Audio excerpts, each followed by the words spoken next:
Selamat pagi untuk para jajaran pimpinan Departemen Keuangan dan kepada Bapak Ricci selaku manajer keuangan di Bank BCT. Ninhao Pak, terima kasih telah menyampaikan waktu untuk menghadiri meeting ini. Pertama-tama, saya akan menjelaskan atau memberi masukan untuk membangun sistem keamanan informasi nasabah yang ada di Bank BCT. Bapak-bapak sekalian mungkin sudah mengerti tentang keamanan resiko informasi yang ada di bank kita. Mungkin saya jelaskan kembali resikonya saja ya.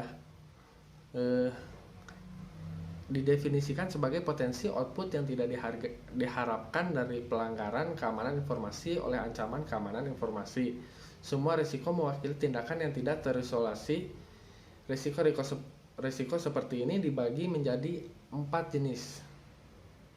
Yang pertama, interruption, ancaman terhadap availability, yaitu data dan informasi yang berbeda dalam sistem komputer yang dirusak dan dibuang sehingga menjadi tidak ada atau menjadi tidak berguna. Yang kedua, interception, merupakan ancaman terhadap stray, yaitu orang yang tidak berhak mendapatkan akses informasi dalam sistem komputer. Yang ketiga, modification, merupakan ancaman terhadap integritas, yaitu orang yang tidak hanya berhasil mendapatkan akses, melainkan juga dapat melakukan perubahan terhadap informasi.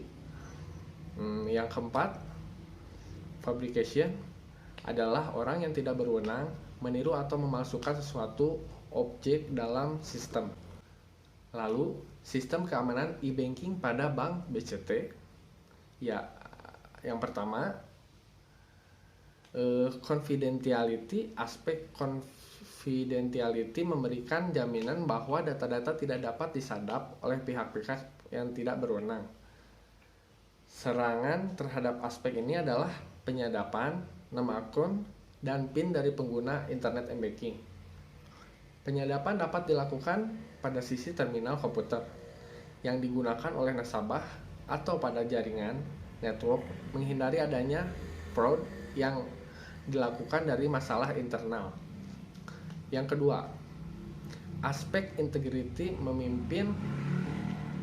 menjamin integritas data, di mana data tidak boleh berubah atau diubah oleh pihak-pihak yang tidak berwenang. Salah satu cara untuk memproduksi hal ini adalah dengan menggunakan checksum, signature, atau sertifikat. Mekanisme signature akan dapat mendeteksi adanya perubahan terhadap data. Selain pendeteksian dengan menggunakan checksum, misalnya, pengaman lain yang dapat dilakukan adalah dengan menggunakan mekanisme logging, pencatatan yang ekstensif sehingga jika terjadi masalah dapat dilakukan proses mundur atau rollback. Selanjutnya, yang ketiga, yang terakhir ini sistem keamanan yang kita gunakan. Authentication digunakan untuk meyakinkan orang yang mengakses service dan juga service web yang memberikan service. Mekanisme yang umum digunakan untuk melakukan authentication di sisi penggunaan biasanya terkait dengan sesuatu yang dimiliki, misalnya kartu ATM, clip card. Yang kedua, sesuatu yang diketahui, misalnya user ID, password, PIN, TIN. Yang ketiga, sesuatu yang menjadi bagian dari kita, misalnya sidik jari atau iris mata. Lalu saya jelaskan dampak positif dari penggunaan SIM atau Sistem Informasi Manajemen pada Bank BCT. Penggunaan Sistem Informasi Manajemen dalam operasi Bank BCT ini menghasilkan suatu yang positif demi kelangsungan berjalannya sistem perbankan. Dampak positif tersebut diantaranya sistem informasi meningkatkan efisiensi dan produktivitas cabang, memudahkan komunikasi antara cabang. Dengan adanya fasilitas email, layanan e-commerce BCT berdampak positif bagi kebutuhan para merchant dalam meningkatkan penjualan dan menggarap potensi market yang lebih luas. Nah, ini poin paling penting. Dampak negatif yang ditimbulkan oleh penggunaan SIM pada Bank BCT. Dampak negatif yang ditimbulkan oleh penggunaan SIM pada Bank BCT ini biasanya terjadi diantaranya Bank BCT akan kehilangan kepercayaan dari para konsumen yang disebabkan karena berbagai macam hal. Di antaranya penggunaan teknologi internet yang kerap dengan namanya pembobolan sistem oleh seorang hacker. Pembobolan sistem informasi manajemen ini bisa berlangsung dan berdampak besar bagi perusahaan karena sumber-sumber informasi penting telah dicuri. Yang kedua, Bank BCT bisa kehilangan kepercayaan dari para pelanggan karena kesalahan sistem pada website miliknya. Biasanya karena website yang kurang update atau karena gangguan sistem. Sehingga konsumen akan kesulitan untuk mendapatkan informasi yang jelas serta up to date dari Bank BCT. Padahal informasi ini sangat penting loh untuk menarik para konsumen. Nah, ini yang ingin saya sampaikan adalah metode keamanan yang diperlukan di perusahaan kita atau di Bank BCT. Lalu apa saja yang dibutuhkan perusahaan kita untuk mendukung keamanannya?